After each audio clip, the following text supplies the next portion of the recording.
ជាបឋមខ្ញុំបករណាសូមក្រាបថ្វាយបង្គំបដិជាប្រគុណសិនចផនព្រះគ្រូបល័តខេត្តកំពង់ធំនិងជាព្រះគ្រូចារិកាវត្តចនិតារាមជាទីគោរពសក្ការៈដ៏គង់ខ្ពស់និងសូមក្រាបថ្វាយបង្គំព្រះគ្រូអនុគុណគ្រប់សន្ទុកព្រះគ្រូវិន័យធម៌គ្រប់សន្ទុកព្រះគ្រូចារិកានិងព្រះថេរានុថេរៈគ្រប់ព្រះអង្គជាទីសក្ការៈសូមចម្រើនពរឯកឧត្តមណាមទុំទីប្រឹក្សាផ្ទាល់សម្ដេចអគ្គមហាសេនាបតីតេជោហ៊ុនសែននិងជាប្រធានក្រុមប្រឹក្សាខេត្តកំពង់ធំនិងចម្រើនពរលោកជំទាវហូតវណ្ណអនុប្រធានទី1អង្គមូលនិធិ OITC តំណាងឲ្យឯកឧត្តមបណ្ឌិតសាស្ត្រាចារ្យដាំឆាត់រីប្រធានមូលនិធិ OITC សមាជិកវិសេសក្រុមឧត្តមក្រុមប្រឹក្សាវិសេសកែតម្រង់សេដ្ឋកិច្ចរបស់ប្រធានធនាគារប្រធានាធិបតីសហរដ្ឋអាមេរិកបារ៉ាក់អូបាម៉ានិងជាប្រធានឧត្តមទីប្រឹក្សាសមាគមកាមេរ៉ានិស្សិតសាកលវិទ្យាល័យจุฬาលង្កនវិទ្យាល័យនិងឯកឧត្តមលោកជំទាវអុកញ៉ាអ្នកអុកញ៉ាលោកស្រីភ្ញៀវកិត្តិយសនិងញាតិញោមពុទ្ធបរិស័ទទាំងអស់ដែលបាននិមន្តនិងអញ្ជើញចូលរួមនៅក្នុងវិធីបិទវគ្គពិធីបុណ្យមហាប្រពោះអប់រំសិលធម៌ចរិយាធម៌នាឱកាសនេះតាំងនាមខ្ញុំបករណាស្មារភាពប្រធានសមាគមកាមេរ៉ានិស្សិតនិងជាប្រធានចាត់កម្មវិធីបុណ្យមានកិត្តិយសដ៏ខ្ពង់ខ្ពស់សូមប្រគេននិងចម្រើនពរដល់បដិជាប្រគុណឯកឧត្តមលោកជំទាវអុកញ៉ាអ្នកអុកញ៉ាលោកស្រីញាតិញោមពុទ្ធបរិស័ទឲ្យបានជ្រាបថាសមាគមកាមេរ៉ានិស្សិតជាសមាគមមួយដែលបង្កើតឡើងដោយសំណាក់និស្សិតដែលបាននិមន្តទៅសិក្សានៅប្រទេសថៃគឺចាប់ផ្ដើមតាំងអំពីថ្ងៃទី31ខែសីហាឆ្នាំ1997មកម្លេះរហូតមកដល់ពេលនេះមាន7ចំនួនហើយលើកទី2កន្លងមកបានជួបបឋមយល់ស្របអំពីមន្ត្រីទូតមានឯកឧត្តមអិនម៉យទីប្រឹក្សាអគ្គរដ្ឋទូតប្រទេសកម្ពុជាប្រចាំនៅទីក្រុងបាងកកនាសម័យនោះនិងបដិជាប្រគុណព្រះមហាជោទស្សនីយោជាទីប្រឹក្សាអនុកម្មការសភាសាកលវិទ្យាល័យជាទីប្រឹក្សាគតិមស័ក្តិសពុទ្ធសាសនិកសង្គ្រោះកម្ពុជាជាទីបរោះរងកាលយាល័យលើកស្ទួយពុទ្ធសាសនានិងសង្គមសាកលវិទ្យាល័យจุฬาលង្កនវិទ្យាល័យនាប្រទេសថៃនាមនិងពុទ្ធនាមរបស់ប្រធានសមាគមក្នុងចំនួននីមួយដូចមានដូចតទៅព្រះវិខនឿវណ្ណោជាងវុធីជាព្រះប្រធានចំនួនទី1វិខកំឡុងព្រះប្រធានចំនួនទី2ព្រះវិខបរិបញ្ញោហេងគំត្រៀងជាព្រះប្រធានចំនួនទី3ព្រះវិខសីលបញ្ញោស្រីមហាទឹកជាព្រះប្រធានចំនួនទី4បច្ចុប្បន្នគួងនៅប្រទេសបារាំងព្រះវិខសុគន្ធថេរោញឹមសុធនជាព្រះប្រធានចំនួនទី5បច្ចុប្បន្នជាព្រះមេគុណខេត្តបៃលិនទី6ព្រះវិខពុទ្ធចន្ទិតោទីងកិច្ចជាប្រធានចំនួនទី7ព្រះវិខសរណសីឡោថៃសុថាជាប្រធាន ចំនួនទី7លើកទី2ហើយសមាគមខេមរៈនិស្សិតក្នុងមួយអាណត្តិមាន2ឆ្នាំហើយមានវត្ថុអំណងដូចតទៅ1ដើម្បីស្ដារពង្រឹងវិស័យសិលធម៌ខ្មែរឲ្យមិនឲ្យឆ្លុះវង្វេងនឹងវប្បធម៌ដទៃដើម្បីឲ្យវត្តអារាមមានតួនាទីសំខាន់ក្នុងការជួយស្ដារសង្គមសាសនាដើម្បីផ្សព្វផ្សាយវប្បធម៌អរិយធម៌សិលធម៌ប្រពៃណីខ្មែរដើម្បីត្រួតត្រងនៅគម្ពីរក្បួនច្បាប់ពុទ្ធសាសនានិងការពារមរតកខ្មែរដើម្បីសាមគ្គីរវាងសាមណនិស្សិតខ្មែរដើម្បីសាងអនាគតជួយកម្លាំងកាយកម្លាំងចិត្តដល់សាមណនិស្សិតខ្មែរផងដែរដើម្បីអភិបាលសង្គ្រោះជួយ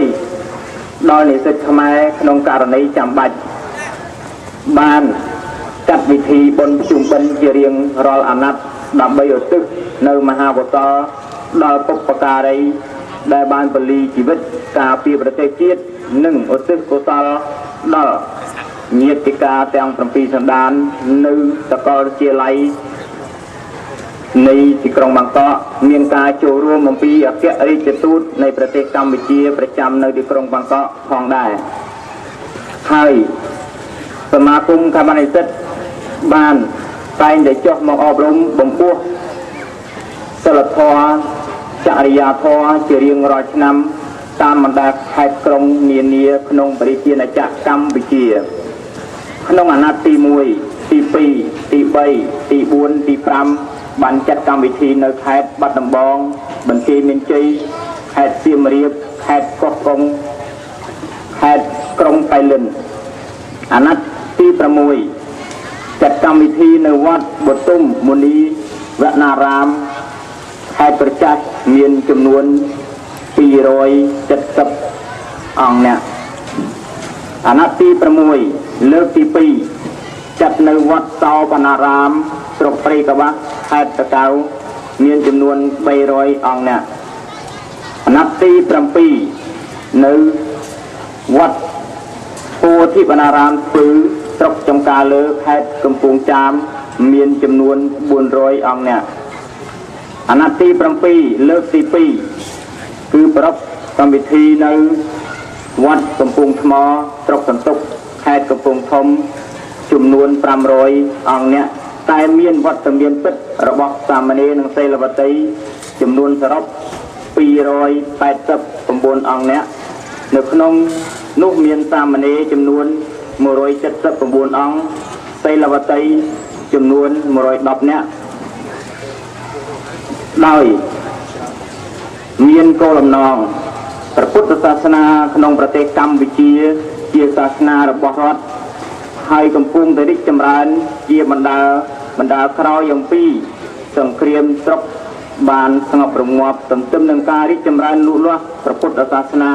កំពុងប្រឈមមុខក្នុងការខ្វះខាតបណ្ឌិតអ្នកប្រាជ្ញគម្ពីរក្បួនច្បាប់ផ្សេងៗដែលជាប្រភពធនធានមនុស្សដ៏សំខាន់ក្នុងការអភិវឌ្ឍសង្គមជាតិក្រុមយុវជនដែលជាជំនឿដ៏រឹងមាំជាសសរទ្រូងជាបេះដូងជាតិនិងសាសនា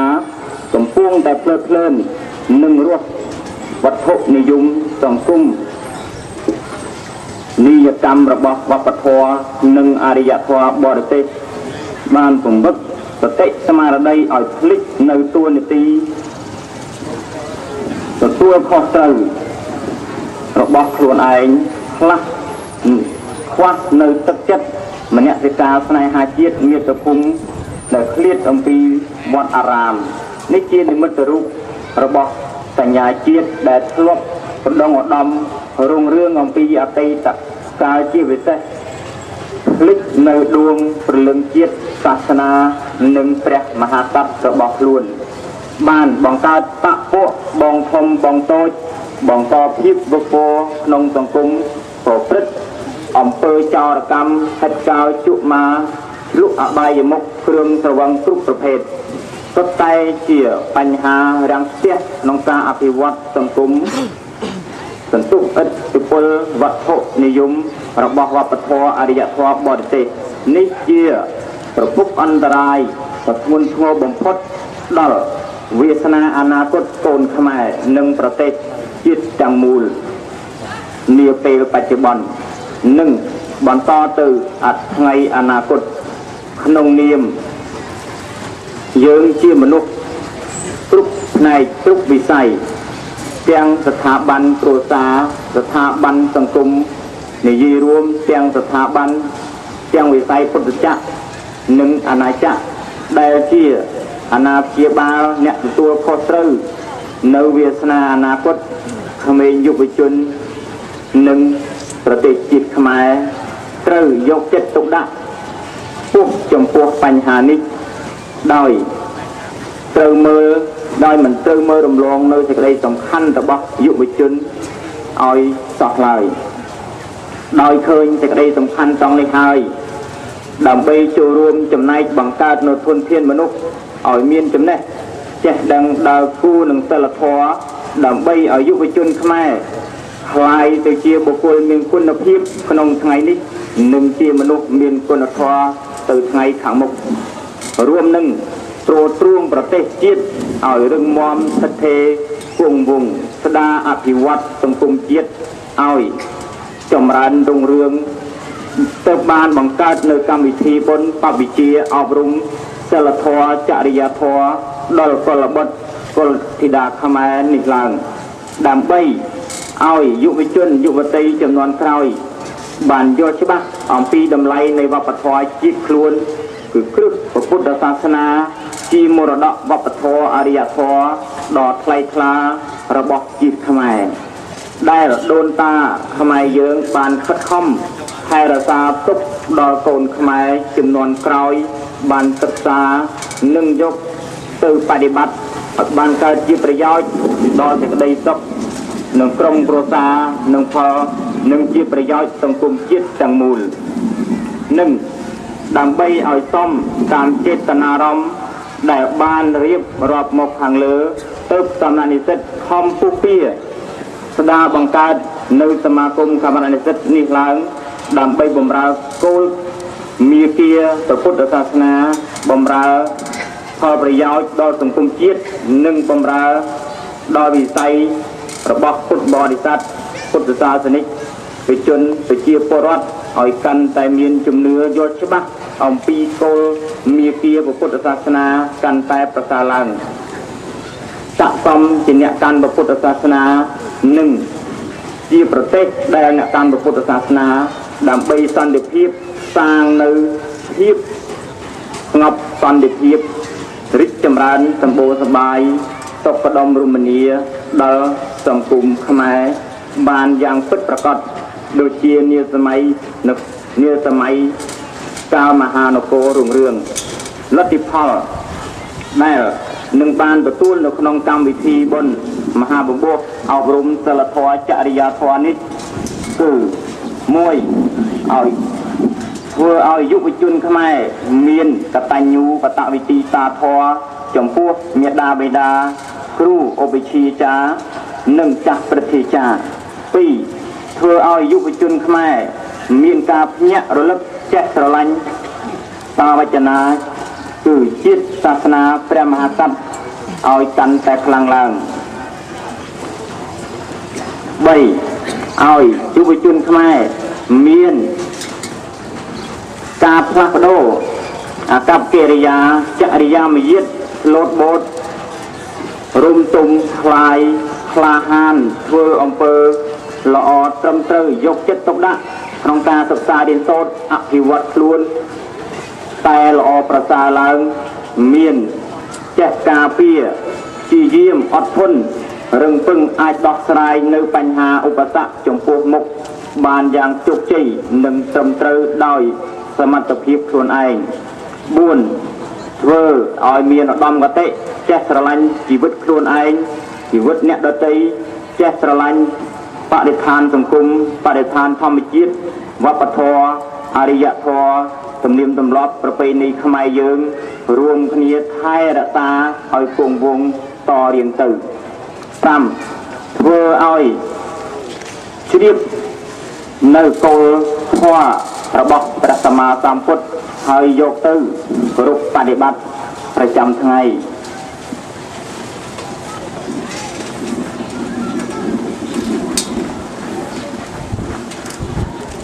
จำថ្ងៃจงมันจบខ្ញុំបកករណាអាត្មាភាពសូមថ្លែងអំណរអគុណដល់ឯកឧត្តមណាំទុំជាទីប្រឹក្សាផ្ទាល់នៃសម្ដេចមហាអគ្គមហាសេនាធិបតីតេជោហ៊ុនសែននិងជាទីប្រឹក្សាក្រុមប្រឹក្សាខេត្តកំពង់ធំហើយនឹងចម្រើនពរថែមនៅអគុណដល់ឯកឧត្តមលោកជំទាវដែលបានលោកស្រីដែលបានចូលរួមជាភ្ញៀវកិត្តិយសនៅក្នុងកាសទីនេះផងដែរហើយនឹងលោកជំទាវម៉ែននារីវុធីផោសធីប្រធាននាយកបតិភូមូលធិសម្ដេចជួនណាតជាភ្ញៀវកិត្តិយសនាឱកាសនេះផងដែរហើយបន្តតទៅខ្ញុំបកករណាស្មារតីនឹងរៀបរាប់អំពីចំណូលនៃកម្មវិធីបុណ្យគឺចាត់តាំងអំពីការធ្វើដំណើរមកពីទីក្រុងបាងកករហូតមកដល់នៅខេត្តកំពង់ធំប្រាក់ចំណូលប្រាក់បាតទាំងអស់គឺចំនួន115,120 បាតចំណាយទាំងអស់ក្នុងប្រទេសនិងក្រៅប្រទេសអស់149,456 បាតប្រាក់ចំណូលក្នុងកម្មវិធីបុណ្យនៅនាវត្តកំពង់ថ្មគឺចាប់តាំងអំពីថ្ងៃទី31រហូតមកប្រាក់ចំណូលសរុបទាំងអស់26,45,500 រៀលប្រាក់ចំណាយសរុបទាំងអស់25,000,000 052,000 រៀលចំណូលនៅចំណាយដុល្លារគឺ$102សូមបញ្ជាក់ចម្រើនពរនឹងបង្គានៃបានជ្រាបថានៅសល់មានការតងជំពាក់ថ្លៃភ្លើងអគ្គិសនីនិងចំណាយផ្សេងទៀតជាច្រើនប្រហែលជា2 លានដែលនៅសល់ពាក់ដែលមិនបានទូទាត់រួចនៅឡើយដូច្នេះនៅក្នុងកម្មវិធីបុណ្យនេះ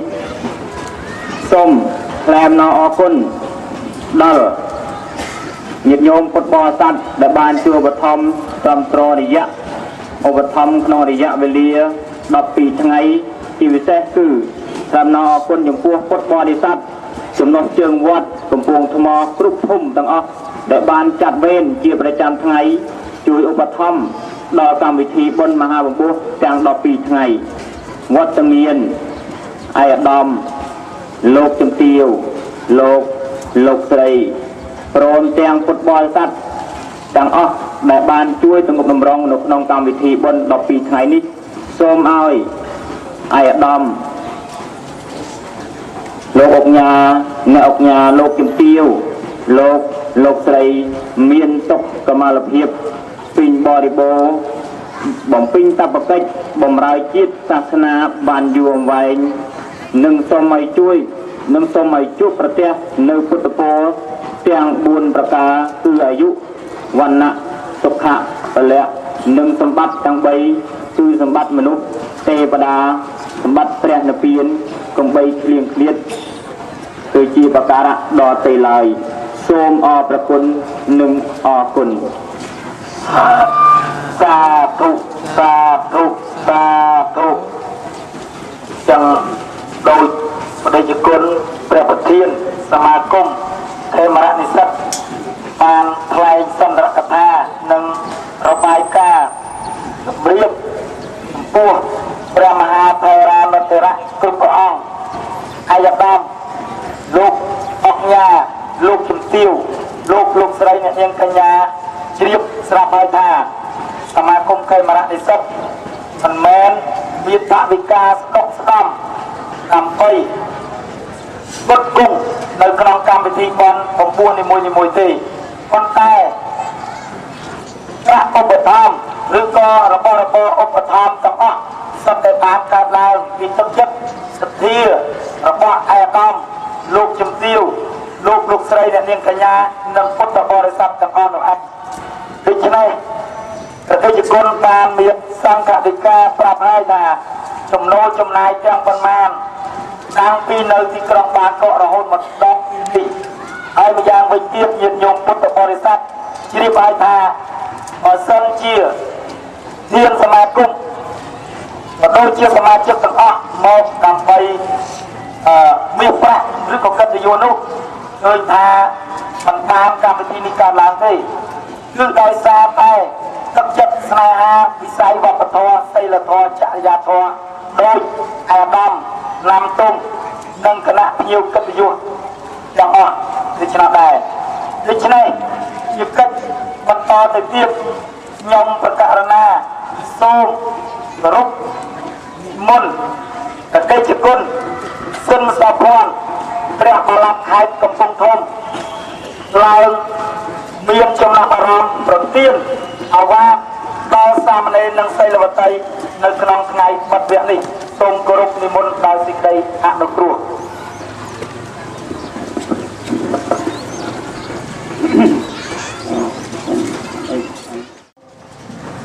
ជាគណៈអធិបតីនៅទីនេះនឹងសូមចម្រើនពរដល់អស់លោកស្រីមន្ត្រីរាជការជំវិញខេត្តស្រុកភូមិព្រមទាំងពុទ្ធបរិស័ទទាំងអស់នៅក្នុងទំនុកទីវត្តកំពង់ថ្មនេះហើយពិសេសបំផុតគឺសូមចម្រើនពរដល់បងប្អូនសមណៈដែលបួសថ្មីជាសាមណេរព្រមទាំងសីលវតីដែលបានចូលមកបំពេញភ្នោះរយៈពេល12ថ្ងៃនៅថ្ងៃនេះគឺទីស្រឡាញ់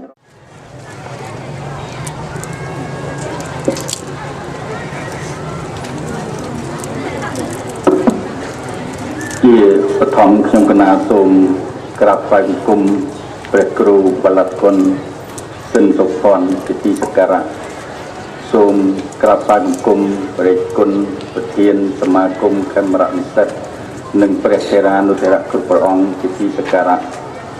សូមក្រាបថ្វាយបង្គំព្រះគ្រូចៅអធិការវត្តកំពង់ថ្មនិងព្រះសង្ឃទាំងអស់ជាទីសក្ការៈសូមគោរពលោកជំទាវម៉ែននារីវុធីឧត្តមប្រសាពុទ្ធកសមាគមកម្ពុជារដ្ឋនិងលោកជំទាវឯកឧត្តមដែលអញ្ជើញមកពីរាជធានីភ្នំពេញឯកឧត្តមលោកជំទាវលោកស្រីជាប្រតិភូអមដំណើរជាមួយខ្ញុំមកពីខេត្តកំពង់ធំលោកអភិបាលស្រុកក្រុមប្រឹក្សាស្រុកលោកមេឃុំនិងលោកតាលោកយាយមានមីងបងប្អូនទាំងអស់ជាទីស្រឡាញ់ក្មួយសាមណេរសិលវតីដែលបានចូលមកក្រៀបជញ្ជក់ដំបូន្មានសិលធម៌និងចរិយាធម៌ជាទីស្រឡាញ់ជាបឋមខ្ញុំសូមអរព្រគុណចំពោះព្រះប្រធានសម្មណនិស្សិតដែលបានផ្ដួចផ្ដើមឲ្យមានវគ្គអប់រំសិលធម៌និងចរិយាធម៌នេះឡើងហើយក៏សូមថ្លែងអំណរព្រគុណយ៉ាងជ្រាលជ្រៅចំពោះព្រះគ្រូចៅអធិការនិងព្រះថេរានុថេរៈគ្រប់ព្រះអង្គដែលបានផ្ដល់ទីកន្លែងសម្រាប់ការអប់រំសិលធម៌និងចរិយាធម៌ដល់សាមណេរនិងសិលវតីរបស់យើងចំនួន500នាក់នៅក្នុងវត្តកំពង់ថ្មនេះខ្ញុំក្នុងនាមក្រុមប្រឹក្សាខេត្តគណៈអភិបាលខេត្តនិងក្រុមនាមខ្លួនខ្ញុំផ្ទាល់ខ្ញុំពិតជាមាន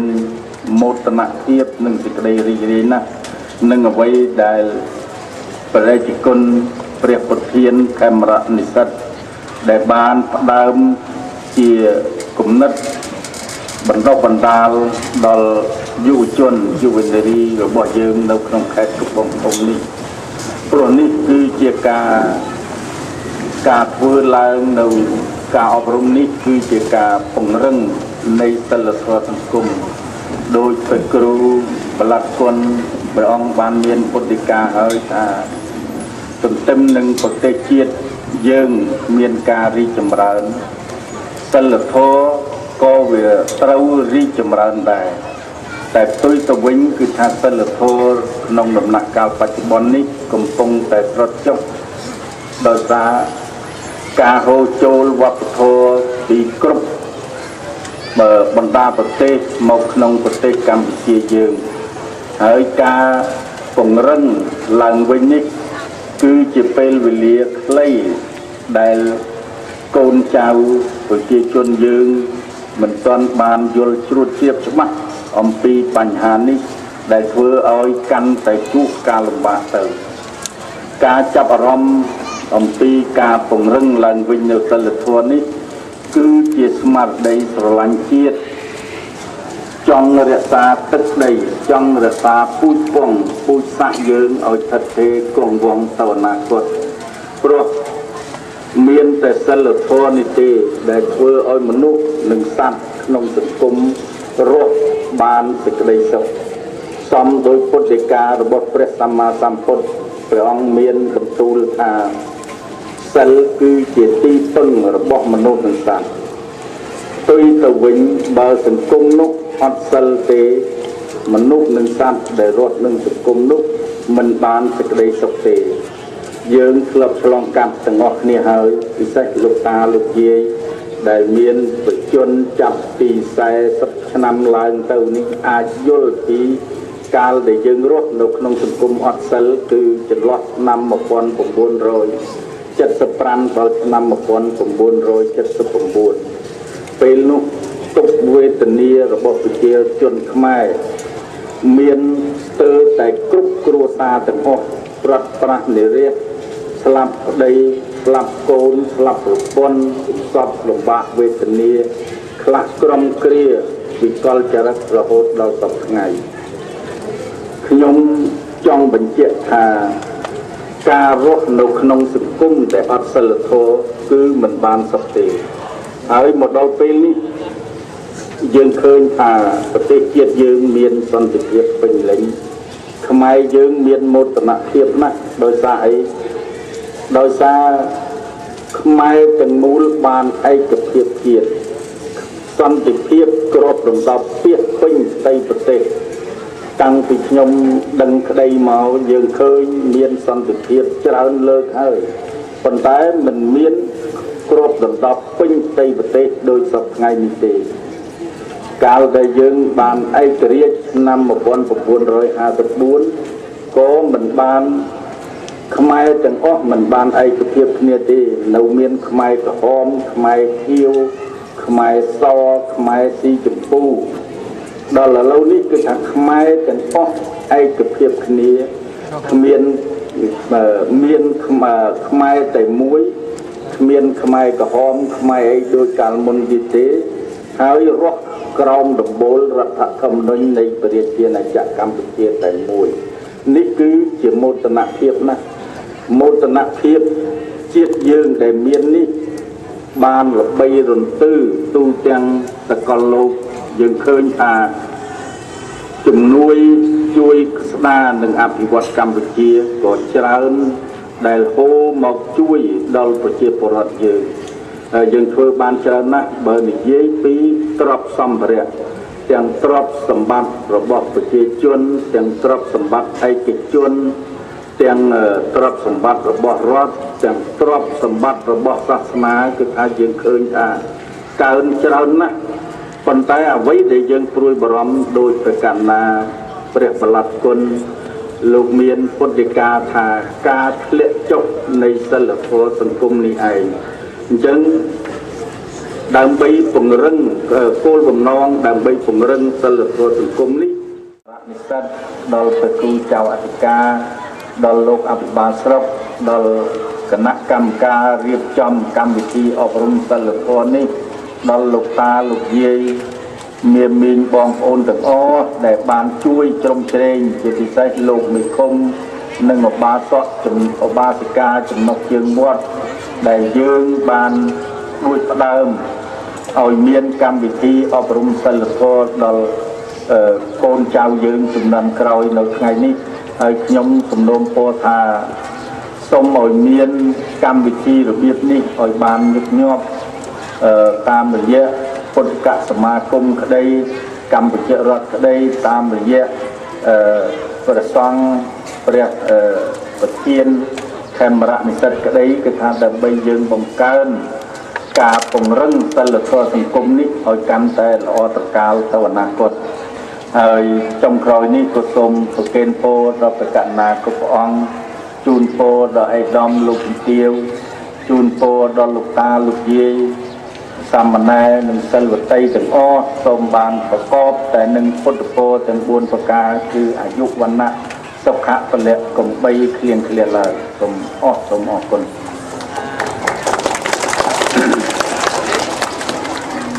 ហើយខ្ញុំមកថ្ងៃនេះគឺថាមានអំណោយមានឧបត្ថម្ភជូនគ្រួសារក្រីក្រក្នុងភូមិកំពង់ថ្មចំនួន50គ្រួសារដោយក្នុងមួយគ្រួសារផ្ដល់ជូនអង្គ25គីឡូហើយខ្ញុំឧបត្ថម្ភដល់អង្គពិធីនេះចំនួន1លានរៀលហើយឯកឧត្តមលោកជំទាវដែលបានអញ្ជើញមកពីខេត្តកំពង់ធំជាមួយខ្ញុំមានឯកឧត្តមជាជាតិទីប្រឹក្សាឯកឧត្តមងួនញិលចំនួន100000រៀលលោកពេជ្រធាអភិបាលស្រុកសន្ទុក20000រៀលលោកឆាងកងប្រធានមន្ត្រីវត្តខេត្តចំនួន50000រៀល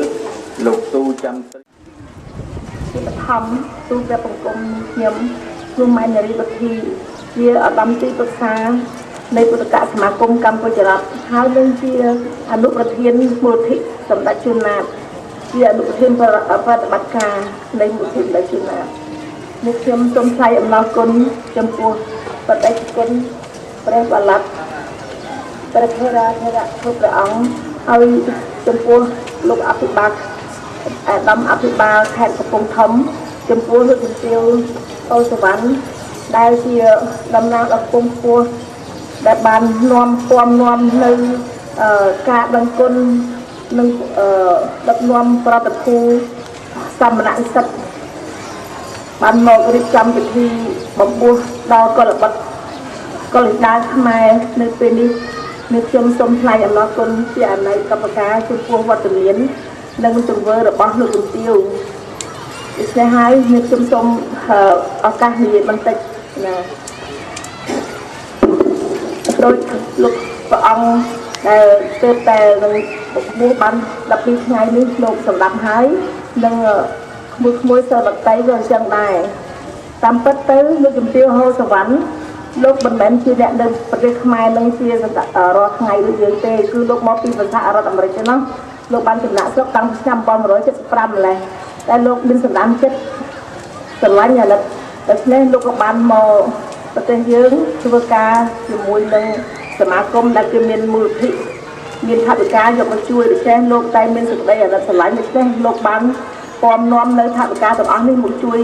នឹងបណ្ដុះបណ្ដាលដល់ក្មួយហើយនឹងមានបន្តទៅទៀតដោយសំណូមពររបស់អាដាមចឹងដែរនាងខ្ញុំសូមថ្លែងអំណរគុណពីព្រោះសង្ឃដីការបស់ព្រះបល័តប្រសាសន៍របស់អាដាមអភិបាលខេត្តគឺជាការទូមានព្រានបណ្ដៅល្អណាស់ដូច្នេះគួរចាំណាព្រះអង្គនៅពេលដែលព្រះអង្គនិយាយចាក់ស្ថាប័នទៅហើយនឹងក្មួយចឹងដែរមួយបានលះបង់ល្អណាស់មួយជាគំរូដ៏ល្អដល់យុវតីជំនាន់ក្រោយដល់យុវជនជំនាន់ក្រោយដែលថាប្រទេសយើងជាប្រទេសដែលកាន់ព្រះពុទ្ធសាសនាដូច្នេះក្មួយបានធ្វើល្អហើយខ្ញុំជឿជាក់ថាខ្ញុំគណៈករណាជឿជាក់ថាព្រះអង្គនៅពេលដែលលេខចាក់ស្ថាប័នទៅមួយក៏ចឹងនឹងខ្លាចទៅជាយុវជនដ៏ល្អមិនគឺថាយើងទទួលស្គាល់ហើយនៅរសជាតិនៃពុទ្ធឱវាទរបស់ព្រះពុទ្ធដូច្នេះខ្ញុំគណៈជឿថាព្រះអង្គនឹងរឹតតែស្រឡាញ់នៅពុទ្ធឱវាទតទៅទៀតឲ្យធ្វើជាគំរូដ៏ល្អថ្ងៃក្រោយ ដែលពិតជាកលបတ်ខ្មែរដល់ល្អពិតប្រកបមែនដូចនៅពាក្យចង់ថាតំពាំងស្នងរស័យដែលថាពេលនេះគឺកូនកំពុងតែត្រៀមតំពាំងស្នងរស័យមែនទែនហើយចាអញ្ចឹងដើម្បីកុំឲ្យពេលវេលានឹងវែងឆ្ងាយគឺបណ្ដាំឲ្យនឹងអាវ៉ាត់ច្រើនណាស់ដែលបើខេត្តមិនប្រសាហើយខ្ញុំក៏សូមរួមចំណែកតែបន្តិចចុះជាចុងក្រោយណាតែសូមបន្តការធ្វើល្អនឹងតទៅទៀតហើយនឹងអប់រំជួយផ្សព្វផ្សាយបងប្អូនយើងតទៅទៀតហើយជាមួយគ្នានឹងដែរគឺសូមក្មួយហើយនឹងអនាគតទៅបើសិនជាក្មួយមិនថាថ្ងៃនេះឬទៅថាមានខ្លះនៅមិនព្រមអត់ទាន់លាចាក់ថាបាត់ទេគាត់ថាក៏អរគុណដែរសូមឲ្យបន្តទៅទៀតដើម្បីជួយទ្រទ្រង់ដល់ពុទ្ធសាសនាបន្តទៅទៀតចុះតែបើសិនជាបានចាក់ហើយក៏សូមធ្វើជាកូនល្អតទៅទៀតឲ្យបានច្រើនហើយនៅក្នុងនេះមួយត្រូវដឹងថាប្រទេសកម្ពុជាយើងជាប្រទេសកម្ពុជាសាសនាតាំងពីកំណើតមក